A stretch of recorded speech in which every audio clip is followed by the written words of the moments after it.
స్టూడియోలో కూర్చొని శ్రీరామనవమి విశిష్టతని రమగారు నేను చాలాసార్లు మాట్లాడటం జరిగింది. మొట్టమొదటిసారిగా ఐ డ్రీమ్ మీడియా ద్వారా భద్రాచలం ఆలయంలో ఉన్న విశేషాలని, అలానే ఆలయం యొక్క ప్రత్యేకతని, అలానే శ్రీరామనవమి సందర్భంగా జరుగుతున్న ఏర్పాట్లని ప్రతి ఒక్కటి కూడా మీకు అందించే ప్రయత్నం చేస్తాను.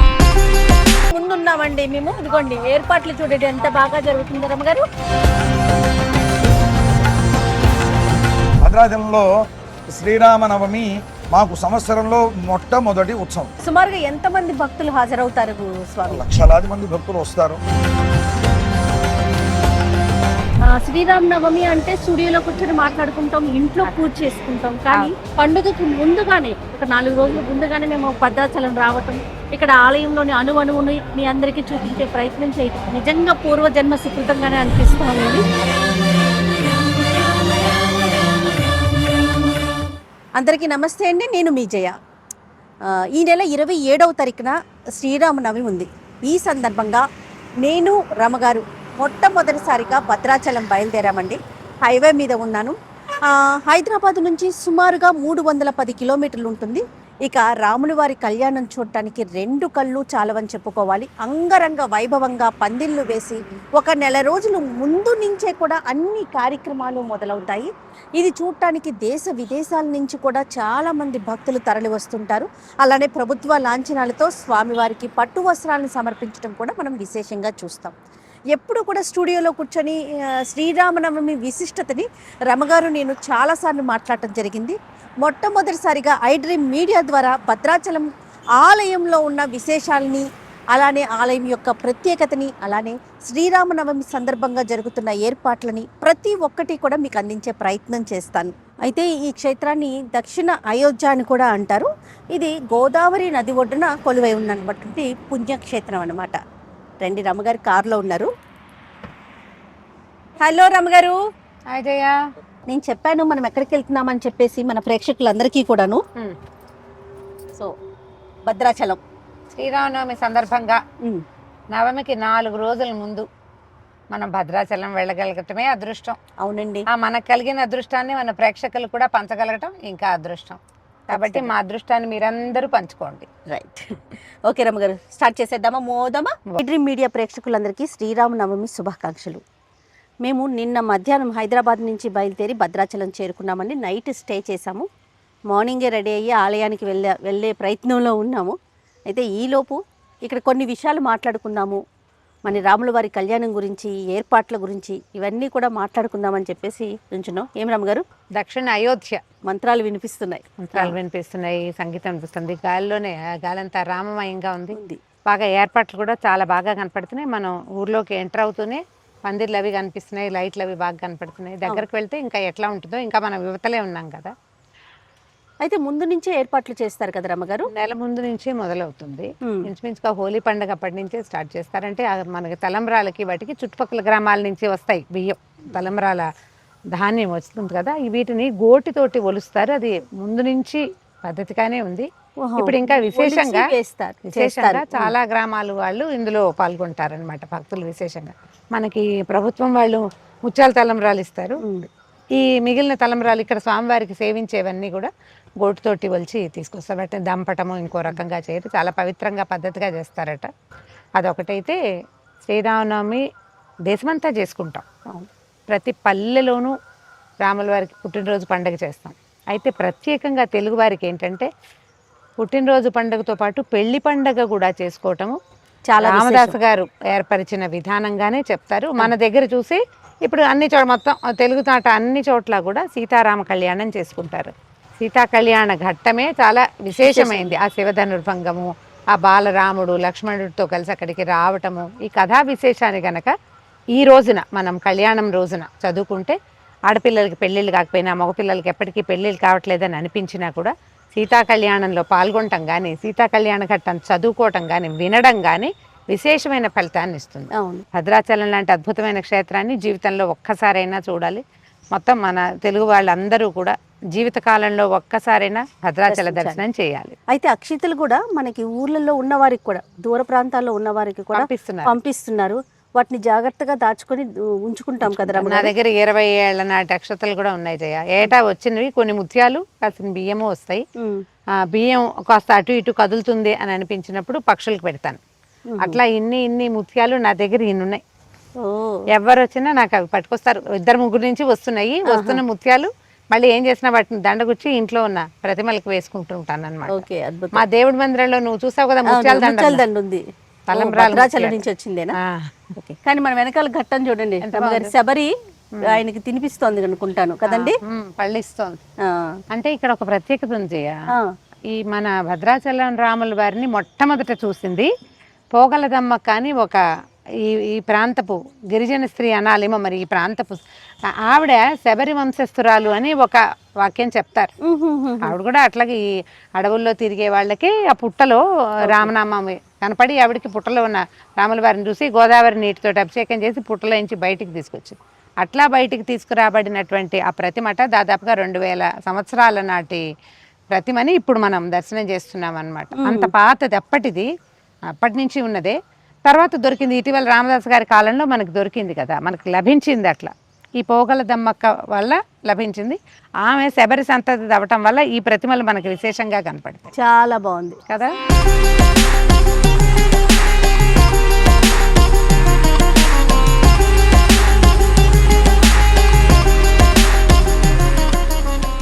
భద్రాచలం వచ్చేసాము, గోదావరి తీరాన్ని ఉన్నాము. బాగుంది కదా. బాగుందండి. అందరూ కూడా చక్కగా స్నానాలు కూడా చేస్తా ఉన్నారు. రాములు వారి కళ్యాణం కోసం వచ్చిన వారు అంటే తిలోదకాలు కూడా ఇస్తున్నట్టు అనిపిస్తా ఉంది రమ్మగారు. గోదావరి నది తీరంలో ఏదైనా చేయొచ్చు కదా. నది పుణ్య స్నానాలు చేస్తారు.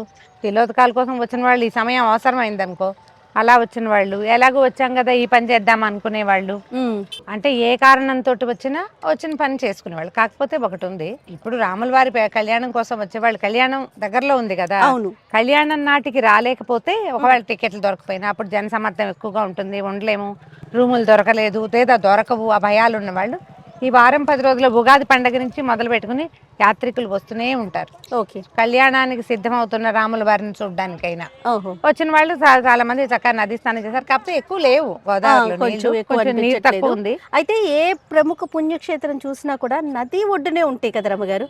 ఈ నదీ తీరాల ఉన్న క్షేత్రాలు ఎక్కువ మహత్యం కలిగి ఉంటాయి.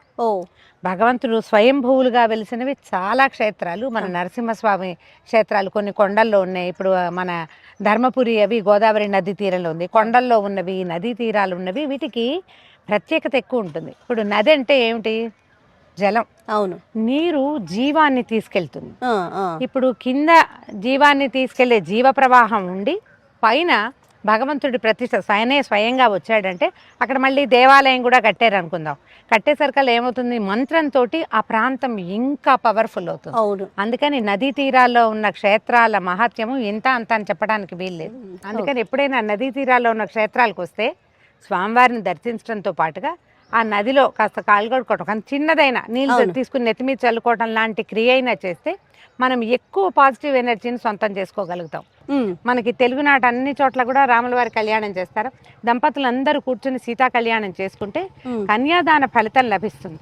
ఎవరి ఇళ్లలో ఆడపిల్లలు కానీ మగపిల్లలు కానీ పెళ్లిళ్ళు అవ్వటం లేదని అనిపిస్తే, చాలా ముఖ్యంగా ఆడపిల్లల వివాహాలు అవ్వట్లేదు అనిపిస్తే మనం రుక్మిణి కళ్యాణం పారాయణ చెప్పుకుంటాం కదా.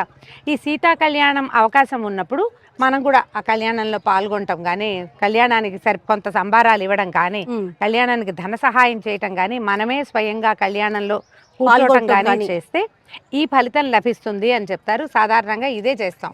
కాకపోతే చైత్రమాసం కదా, ఇప్పుడు ఏంటంటే ఈ మాసంలో మంచినీళ్లు, పానకము అవన్నీ ఎవరికైనా ఇస్తే మనకి విశేషమైన ఫలితం లభిస్తుందని చెప్తారు.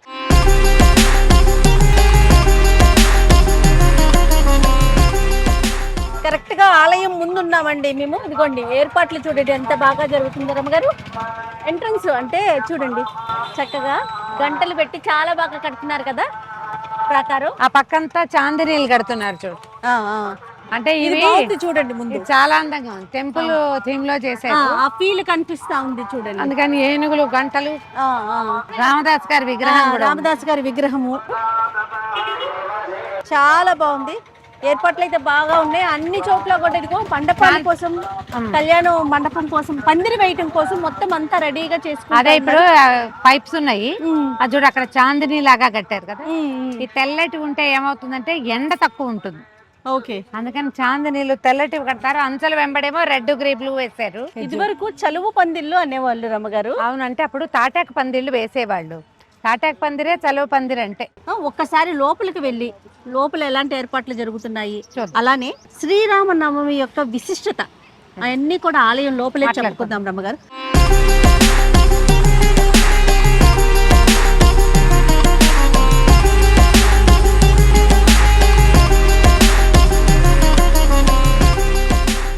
జై శ్రీరామ్. జై శ్రీరామ్. ఎక్కడి నుంచి వస్తున్నారు, మాల యొక్క విశిష్టత ఒక్కసారి. మేము మెదక్ డిస్టిక్ చేగుంట మండల్ పెద్దసనూరు అన్న గ్రామ పంచాయతీ నుంచి వస్తున్నాము. మాచిన్పల్లి అనే ఒక గ్రామంలో హనుమాన్ మందిరం దగ్గర మేము మాల దీక్ష ధరించాము. మేము ఫిబ్రవరి 18న 41 రోజు దీక్ష ధరించడం జరిగింది. రామయ్య దర్శనం చేసుకుందామని వచ్చి మేము కొండగట్టులో ఏప్రిల్ 2న. ఇదంతా కాలినడకనే సాగుతుందండి ఎట్లాగా? ఇదంతా మేము ఈడికైతే రామయ్య దగ్గరికి మేము కారులోనే వచ్చాము. మేము కొండగట్టుకి మా ఇంటి దగ్గర మా ఉండే సన్నిధి దగ్గర నుంచి మేము కొండగట్టుకు పాదయాత్రను వెళ్తాం. దీక్ష యొక్క విశిష్టత ఏంటి? మనకు దేవుని మీద ఒక నమ్మకం, దేవుడు ఏమైనా సమస్యలు ఉంటే ఏమైనా బాధలు ఉంటే దేవుని దగ్గర తీర్చుదామని దేవుని మీద ఒక నమ్మకం తోటి మేము దీక్ష ధరించడం జరుగుతుంది. ప్రతి ఏటా తీసుకుంటాం. రైట్ అండి, చాలా సంతోషం. జై శ్రీరామ్. జై శ్రీరామ్. ఆలయ ప్రాంగణంలో ఉన్నామండి. భక్తుల రద్దీ అయితే ఎంత ఎక్కువ ఉందో, ఇసుకేస్తే కూడా రాలనంత జనం కనిపిస్తా ఉన్నారు. అయితే దర్శనానికి కాస్త సమయం ఉందని చెప్పేసి ఆలయంలోనే కూర్చొని మరీ మాట్లాడుతూ ఉన్నాము. ఇలాంటి సమయంలో భద్రాచలం దేవాలయంలోకి రావడము, లోపలికి వెళ్ళడము, దర్శనం లభించడము అన్ని విశేషాలే. ఆ విశేషాలతో పాటు మరిన్ని కొత్త కొత్త విశేషాలు ఏమైనా తెలుసుకుని మీకు తెలియజేస్తాం. రైట్. అంటే ఇంతవరకు ఎప్పుడు కూడా ఎక్స్పీరియన్స్ చెయ్యిందండి ఇది. ఎప్పుడు కూడా శ్రీరామనవమి అంటే స్టూడియోలో కూర్చొని మాట్లాడుకుంటాం, ఇంట్లో పూజ చేసుకుంటాం. కానీ పండుగకు ముందుగానే ఒక 4 రోజుల ముందుగానే మేము భద్రాచలం రావటం, ఇక్కడ ఆలయంలోని అణువుని మీ అందరికీ చూపించే ప్రయత్నం చేయటం నిజంగా పూర్వజన్మ సుకృతంగానే అనిపిస్తూ ఉంది. ఆ దేవాలయ ప్రాంగణం అంతా కూడా చాలా విశాలంగా ఉంది. ఇదివరకటికి ఇప్పటికీ వైశాల్యం పెరిగిందేమో అనిపిస్తోంది. డెవలప్మెంట్ అవుతూ ఉంటాయి కదా. అవును. భక్తుల రద్దీ చాలా ఉంది. అంటే నవమి నాటికి రాలేము అని అనుకున్న వాళ్ళు చాలా మంది ముందే రావటం వల్ల బయట రద్దీ కనపడలేదు, కానీ దేవాలయంలో మంచి తొక్కిసలాటగానే ఉంది. అందరికీ దర్శనం లభిస్తుందట మధ్యాహ్నం వేళకి. మేము కూడా దర్శనం చేసేసుకుంటాం మరి కాసేపట్లో. తర్వాత మనం శ్రీరామనవమికి సంబంధించిన మరిన్ని విశేషాలని మాట్లాడుకుందాం.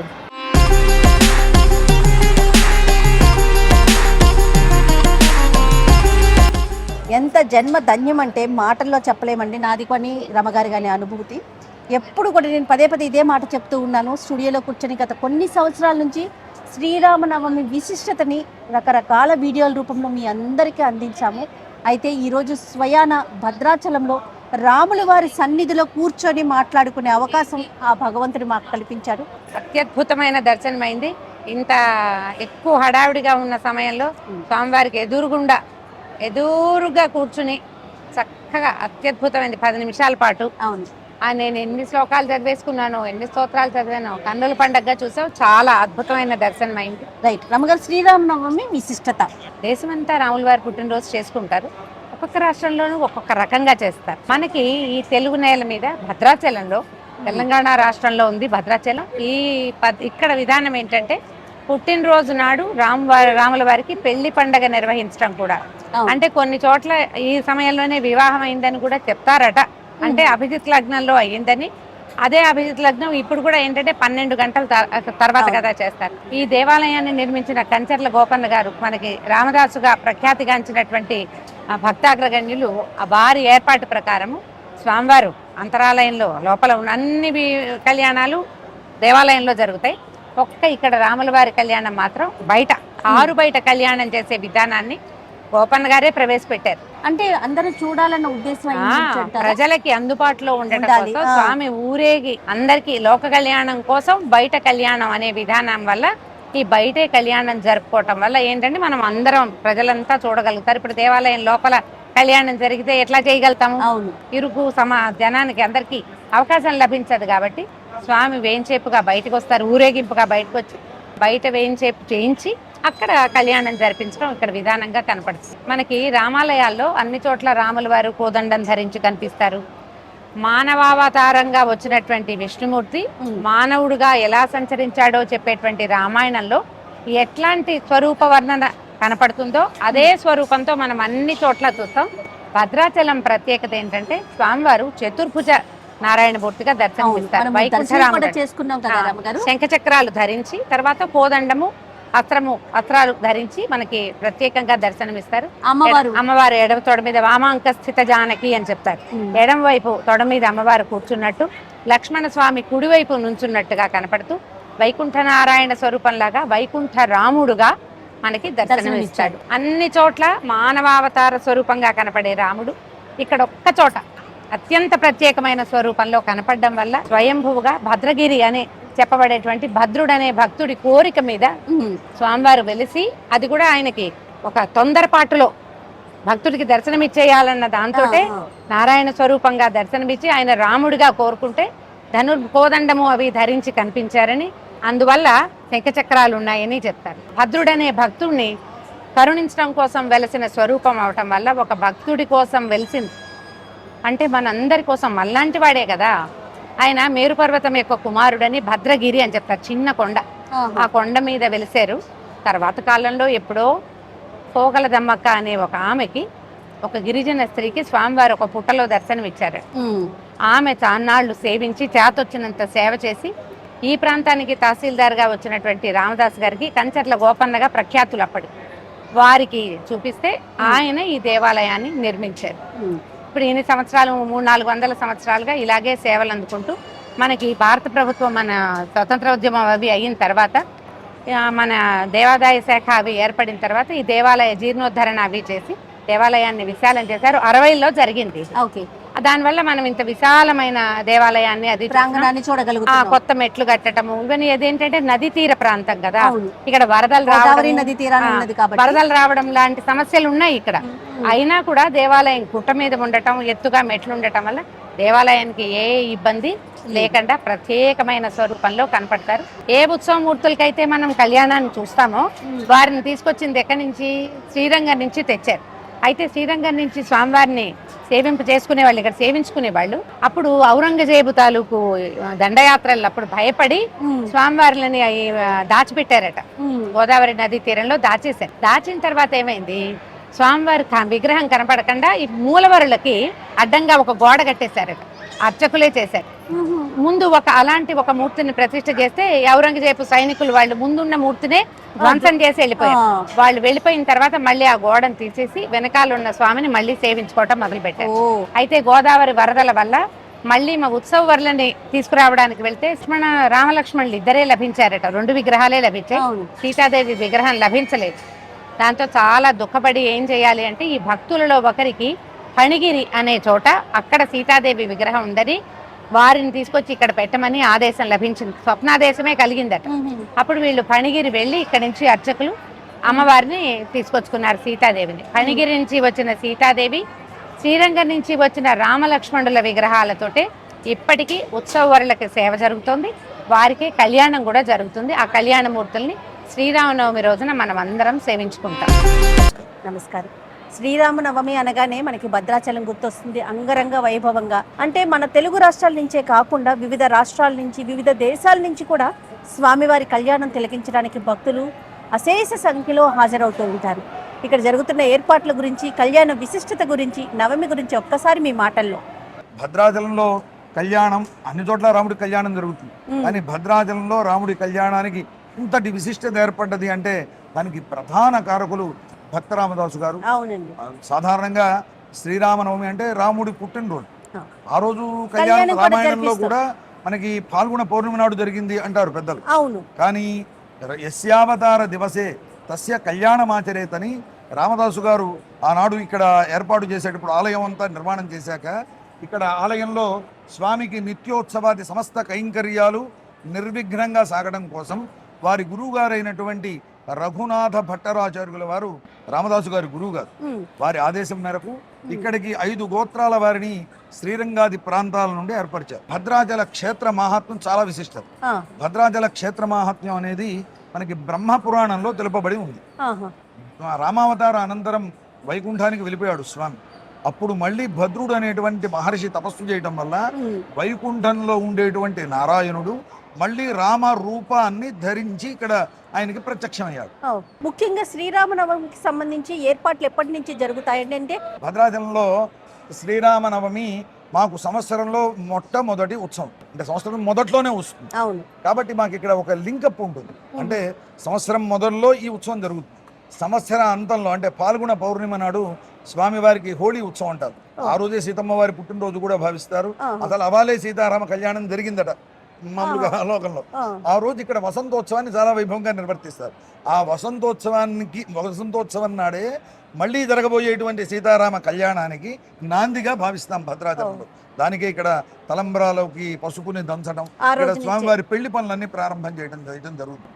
ఆ తర్వాత ఉగాది నాడు ప్రతి సంవత్సరం కూడా ఇప్పుడు అంకురారోపణ కార్యక్రమాన్ని, అంటే స్వామివారిని పెళ్లి కొడుకుని చేయడం, ఆ తర్వాత ఇక్కడ ఆస్థాన మండపంలో స్వామివారికి ఈ ఉత్సవాన్ని ఆరంభం చేస్తూ దానికి ప్రత్యేకమైనటువంటి ఒక స్తపనాన్ని నిర్వర్తించి అదే రోజు స్వామివారికి ఈ స్వామివారి కళ్యాణం చేసే సమస్త సేవకులు పరివారమైన మా అందరికీ కూడా ఆ చేసేటువంటి యోగ్యత కోసం రక్షాబంధనాన్ని ధరిస్తారు, స్వామివారికి ధరింపజేస్తారు. స్వామివారికి ఏమో ఈ కళ్యాణోత్సవ క్రతు సాఫల్య దీక్ష కోసం స్వామివారికి, అలాగే చేసేటువంటి ఆ యోగ్యత కోసం స్వామివారికి ఒక పరికరం లాగా మనం ఉండి చేయాలి అని ఆగమశాస్త్రం చెప్తోంది. భగవతో బలేన భగవతో వీర్యేణ భగవత తేజస భగవత కర్మణ భగవత కర్మ కరిష్యామి. అంటే ఆయన ఇచ్చిన శక్తితో ఆయన సేవని ఆయన సేవకుడిగా భావిస్తూ స్వామికి చేయాలి. కాబట్టి వీరంతా కూడా ఆ విధంగా ఒక దీక్షగా జరుగుతుంది. ఇది ఉగాది నుండి ఈ అంకురారోపణ దీక్ష ప్రారంభమైంది. ఇక్కడ స్థానిక గోవిందరాజస్వామి వారి కోవిలకి వెళ్ళి ఇక్కడ ఈ నవాన్నికంగా ఈ బ్రహ్మోత్సవాలు జరుగుతాయి భద్రాచలంలో. చాలా ఉత్తమమైనటువంటి పద్ధతి. అంటే ఉత్సవాన్ని 12 రకాలుగా చేయొచ్చు అని మనకి ఆగమ శాస్త్రాలు చెప్తాం. అంటే ఏకాహం నుంచి ఒకటే రోజు చేసే ఉత్సవాలు, చిన్న ఆలయాలు ఇలా ఉంటే వాళ్ళు ఒకటే రోజైనా చేసుకోవచ్చు. ఈ ఆలయంలో భద్రాచల ఆలయంలో నవాన్నిక దీక్షతో స్వామివారికి జరిగేటువంటి విధానాన్ని పెద్దలు ఏర్పరిచారు. ఆ విధంగా ఇక్కడ నవాన్నిక దీక్షతో జరుగుతుంది. ఈ దీక్ష అంతా కూడా సమృద్ధిగా జరగాలి అంటే మనకి ఆగమ శాస్త్రాలు చెప్పేది ఏంటంటే ముందుగా అంకురారోపణ చేయండి అని. మట్టిని చేసి దానికోసం పాలికలని ఘటికలని శరావాలని ఏర్పరిచి మంత్రపూతంగా నవధాన్యాలను అందులో వేస్తారు. అవి అంకురిస్తాయి. వాటితోటి మళ్ళీ ప్రత్యేకమైన పూజ చివర స్వామికి సమర్పణ చేయడం జరుగుతుంది. ఈ కర్మ అంతా సమృద్ధిగా జరగాలని చేస్తారు. అది ఉగాది నాడు ప్రారంభించుకోవటం. ఆ తర్వాత ఈ స్వామివారి తిరుకల్యాణ మహోత్సవం వైభవంగా సాగాలి. ఈ సాగడం కోసం నవాన్నిక దీక్షతో సాగుతుంది. ఈ సాగే దాంట్లో కూడా ఒక ప్రత్యేకత. ఈ తిరుకల్యాణ మహోత్సవం అంతా కూడా స్వామివారి సేనాధిపతి అయినటువంటి విశ్వక్సేనుల వారి ఆధ్వర్యంలో జరుగుతుంది. ప్రారంభం చేసే ముందు కూడా ఇక్కడ దీక్షితులైనటువంటి ఈ అర్చక స్వాములు అంతా కూడా ముందుగా వీరంతా ఒక చోట ఏకీకృతమై వీరంతా వేదవాద్య ఘోష పురస్సరంగా ముందుగా విశ్వక్సేనుల వారి సన్నిధి ఉంది ఆలయం, ఆ సన్నిధికి వెళ్తారు. వెళ్ళి అక్కడ విశ్వక్సేనుల వారిని ప్రార్థన చేస్తారు. స్వామి నీవు మా ముందుండి ఇవన్నీ మాకు జరిపించేదానికి మాకు నేతృత్వం వహించు. అంటే ఆయన నాయకుడు అనమాట. ఆయన నాయకత్వంలో ఇదంతా జరుగుతుంది. అందువల్ల విశ్వక్సేనుల వారి సన్నిధికి వెళ్తారు. వెళ్ళి వారిని ప్రార్థన చేసుకొని వారిని ఒక వాహనంలో వేయించేసి వారిని మళ్ళీ గర్భాలయంలోకి తీసుకొని వెళ్ళాక అక్కడ ఈ దీంట్లో ఉండేటువంటి ఋత్విక్కులు అందరూ యతీశ్వరులు అందరినీ కూడా ప్రార్థన చేస్తూ స్వామివారి రామచంద్ర స్వామివారి సమక్షంలో అక్కడ ఒక ప్రత్యేకమైన ఒక ప్రార్థన ఉంటుంది. అంటే బ్రహ్మోత్సవాన్ని మా చేత నిర్వహింపజేసుకో స్వామి, అంటే నేను చేస్తాను చేయించుకో అని చెప్పి శ్రీమన్నారాయణ భగవన్ హనుమత్ సీతా లక్ష్మణ భరత శత్రుఘ్న సమేత శ్రీరామచంద్ర అంటూ అర్ణవసేన పుండరీకాక్ష ఇలా ఒక ప్రత్యేకమైన ఒక చూర్ణికని మా పెద్దలు ఏర్పరిచారు. రామదాసు గారి కాలం నుండి ఆరాధనలో ఉన్నటువంటి చూర్ణిక అనమాట. ఏ ఉత్సవం జరిగినా స్వామివారి దగ్గర ఈ చూర్ణిక చెప్పి అప్పుడు ముందుగా విశ్వక్సేనుల వారికి స్వామివారి శేషమాలికని వారికి వేసి స్వామివారి శఠారిని వారికి సమర్పించి అప్పుడు మాకు సంబంధించిన యతులను కీర్తించి వారిని సమక్షంలో ప్రత్యేకంగా ఇక్కడ యాగ మండపానికి కళ్యాణ మండపానికి ఇక్కడ వేయించేసి ఈ దీక్షను అంతా ఇవ్వడం జరుగుతుంది. దాంతో కళ్యాణ పనులన్నీ ప్రారంభమవుతాయి. అంటే ఈ పెళ్లి కొడుకును చేయడం ఈ కళ్యాణ దీక్ష ప్రారంభం. ఆ తర్వాత ఈ దీక్షలో విశ్వక్సేనుల వారి సమక్షంలో ధ్వజారోహణ పురస్సరంగా ఇది జరుగుతాయి. ధ్వజారోహణం ఎప్పుడు చేస్తారు? ధ్వజారోహణం అంటే కళ్యాణానికి 2 రోజులు ముందు. అంటే ఇప్పుడు మనం 27వ తారీఖు కళ్యాణం చేస్తున్నాం కాబట్టి 25వ తారీఖు ధ్వజారోహణ చేయడం జరుగుతుంది. మరి ధ్వజం అంటే కేవలం ఒక గరుత్మంతుణ్ణి మనకు ఆగమ శాస్త్రంలో ఎలా వేయమని చెప్పారు. గగనే గమనారంభ పక్ష విక్షేపణాన్వితం అంటూ ఆయన ఆ గాల్లో ఎగరడానికి సిద్ధంగా ఉండేట్టుగా, అష్టనాగులతో కూడి ఉండేట్టుగా, ఏ నాగులకి ఏ రంగు, ఇవన్నీ కూడా మనకి ఆగమ శాస్త్రంలో చెప్పారు. ఆ విధంగా వేయాలి. ఆ విధంగా గరుత్మంతుల వారిని వేసి దాన్ని మనం 25వ తారీఖు ధ్వజారోహణ చేస్తాం. దానికి ముందు రోజు ఇక్కడ వేసినటువంటి వారు అర్చక స్వాములకి సంబంధికుల్లో ఒకరు స్థానిక జీయర మఠంలో ఈ గరుడోత్సవం అని చెప్పి జరుగుతుంది. అక్కడ నుంచి వేదవాద్య ఘోష పురస్సరంగా ఆలయానికి తీసుకుని వచ్చి స్వామివారికి ఎదురుగుండా సమర్పణ చేసి సర్వేశ్వర జగన్మయ త్వయా యథాతు కథితం తథా శక్తుం తథా కర్తుం అశక్తి అంటూ నీ చల్లని చూప గరుడ పటంపై ప్రసరిస్తే అందులో ఉండే దోషాలన్నీ కూడా హరింపజేయ స్వామి అని స్వామిని ప్రార్థించి ఇక్కడ వైనతేయ ప్రతిష్ఠ జరుగుతుంది. మామూలు విగ్రహాలకన్నిటికీ 5 రోజులు ఎలా జరుగుతుందో ఈ ధ్వజ పటానికి కూడా వివిధ అందులో చెప్పినటువంటి వివిధ ఆగమ శాస్త్రంలో చెప్పిన తీరుతో ఈ వైనతేయ ప్రతిష్ఠ జరుగుతుంది. ఇప్పుడు 24వ తారీఖు రాత్రిపూట 25వ రోజు స్వామివారికి ధ్వజారోహణ గావించడం ప్రతిష్ఠ పూర్తి తర్వాత కళ్యాణ ఘట్టం మొదలై దాంతో ప్రారంభం. అక్కడ ఇక్కడ అగ్ని ప్రతిష్టాపన జరుగుతుంది. అంటే నవాన్నిక దీక్ష ఆ ధ్వజారోహణతో ప్రారంభం అవుతుంది. సంతోషం. అందువల్ల ఇక్కడ ప్రత్యేకత అన్నమాట. ఇవన్నీ కూడా సుమారుగా ఎంత మంది భక్తులు హాజరవుతారు స్వామి? లక్షలాది మంది భక్తులు వస్తారు. మాకు కూడానండి ఎప్పుడు కూడా స్టూడియోలోనే కూర్చొని మాట్లాడుకునే వాళ్ళం. నవమి విశిష్టత ఇవన్నీ కూడా భద్రాచలం వచ్చి స్వామివారి సన్నిధిలో మాట్లాడుకునే అవకాశం ఆ భగవంతుడి కల్పించాడు. ఛానల్ వల్ల చాలా మంది దూరంగా ఉండేటువంటి భక్తులందరికీ కూడా ఇక్కడ జరిగేటువంటి ఈ క్షేత్ర వైభవాలని, ఎందుకంటే నాడు కేవలం కళ్యాణంలో 3 గంటలు అయితే అక్కడ జరుగుతుంది. ఇవన్నీ తెలుసుకోవడం కూడా కష్టం. ఇందులో తెలుసుకోవాల్సిన అంశాలు చాలా ఉన్నాయి. వాటి కోసం మీరు ముందస్తుగా వచ్చి ఎక్కువ విషయాన్ని జనానికి తెలియజెప్పాలి అనే లక్ష్యంతో మీరు రావడం మిమ్మల్ని కూడా అభినందిస్తున్నాం. ఇలాంటి వారి వల్ల భద్రాచల ఖ్యాతి మరింతగా అంటే ప్రతి వారికి సమగ్రంగా తెలవాలి అని భావిస్తున్నాం. కానీ ఎంత అద్భుతమైన అమోఘమైన ఘట్టం అంటే రమ్మగారు, స్వయాన శ్రీరాములు చంద్రవారి దేవాలయం వెనకాలే కూర్చొని మనం మాట్లాడుకునే అవకాశం మనకి ఈ సంవత్సరం లభించింది. మరి పండుగ రోజు యొక్క విధి విధానాలు, శ్రీరామ నవమి యొక్క విశిష్టత ఒకసారి మనం మాట్లాడుకుందాం. ఏం రమ్మగారు? తప్పకుండా. నవమి పండుగ శ్రీరాముల వారి పుట్టినరోజు. అయితే ఎప్పుడో ఎన్నో యుగాల ముందు వాడైన రాముడు మనకి ఆరాధ్య దైవంగా ఉన్నాడు. భారతీయుల ఆరాధ్య దైవం శ్రీరామచంద్రుడు. శ్రీరాముని కథే మనకి ఆరాధ్య గ్రంథం కూడా. రామాయణాన్ని మించిన గ్రంథం లేదు, రాముడిని మించిన దైవము లేదు. అట్లాంటి నేపథ్యంలో మనం ప్రతి సంవత్సరము శ్రీరామనవమి జరుపుకుంటాం. ఎవరికి ఎంత చేతొస్తే అంత. పుట్టినరోజు పండుగ నాడే పెళ్లి పండుగను కూడా జరుపుకునే విధానం మనకు ఉన్నది కాబట్టి అని ఊరూరా మన దగ్గర ఉన్న ప్రతి ఊర్లోనూ కూడా సీతారామ కళ్యాణం విశేషంగా జరుగుతుంది. తిరుకళ్యాణ బ్రహ్మోత్సవాలు జరుగుతున్నాయి. భద్రాచలంలో ఏర్పాట్లు విశేషంగా కనపడుతున్నాయి. ఈ విశేషమైన నేపథ్యంలో మేము ఒకసారి దర్శనం చేసుకుని క్షేత్రంలోనే కూర్చుని ఈసారి శ్రీరామనవమి గురించి మాట్లాడే అవకాశం రావటం నిజంగా మా జన్మ ధన్యమైందని భావిస్తున్నాం. చాలా బాగుంది. అద్భుతం రమ్మగారు. ఇది స్వామివారికి ప్రధానంగా మనము ఈ రోజున పానకము వడపప్పు సమర్పించుకున్నాం. దీని వెనకాల ఉన్న ఆంతర్యం ఏమన్నా ఉందా? చైత్రమాసం వచ్చేసింది. చైత్ర వైశాఖ మాసాలని మధుమాధవ మాసాలు అంటారు. ఈ మధుమాసంలో ఎండలు ముదిరిపోతాయి. ముందొచ్చిన ఉగాది పండక్కి మనము వేపపూత పచ్చడి తిన్నాం. ఇక్కడ ఈ శ్రీరామనవమి పందిళ్లలో మిట్ట మధ్యాహ్నం అయితే కానీ కళ్యాణం జరపం. ఇప్పుడు ఆ మధ్యాహ్నం కళ్యాణం జరిపేటప్పుడు విపరీతమైన దాహంతో బాధపడతారు భక్తులు. అందుకని ఏదైనా ఒక తీయని వస్తువుని స్వామికి నివేదన చేసి అది పుచ్చుకుంటే కనుక దాహం తీరుతుంది, కళ్యాణపు వేడుకల్ని ఆస్వాదించగలుగుతాం. స్వామివారికి అత్యంత ప్రీతిపాత్రమైనదిగా ఇది సులువుగా తయారు చేసుకునేది కాబట్టి ఈ పానకాన్ని మనం ప్రత్యేకంగా చెప్తాం. మనకి నరసింహస్వామికి పానకం ప్రీతి, రాముల వారికి పానకం ప్రీతి, ఆంజనేయ స్వామికి పానకం ప్రీతి. వీళ్ళు ముగ్గురు కాకుండా అమ్మవారికి కూడా పానకం ప్రీతి, అమ్మవారికి కూడా ప్రీతి. అందుకని ఈ ప్రత్యేక చైత్రమాసపు నవరాత్రులలో మనం తప్పకుండా స్వామివారికి పానకాన్ని నివేదనగా చేస్తాం. పానకము వడపప్పు పెడతాము, కొబ్బరికాయలు కొడతాము, అరటిపళ్ళు నివేదన పెడతాం. పాయసాలు పులిహోరలు దద్దోజనాలు చేసుకోగలిగితే మా అధికం ఫలం, దానికి మరీ మంచిదే.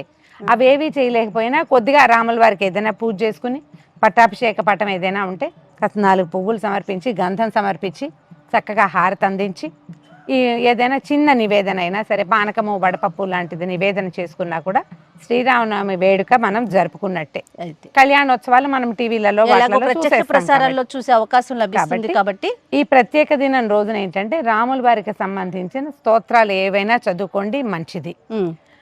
రామాయణం చదువుకోండి, చాలా మంచిది. వాల్మీకి రామాయణంలో కొంత భాగమైనా చదువుకోండి. రామకథని వినండి, అది కూడా మంచిది. ఇవేవి మీ వల్ల కాదు, శ్రీరామ అనుకోండి చాలు, ఎక్కువ సార్లు అనుకోండి. ఈ ప్రత్యేక దినం రోజున మనకి రాముల వారి పుట్టినరోజు.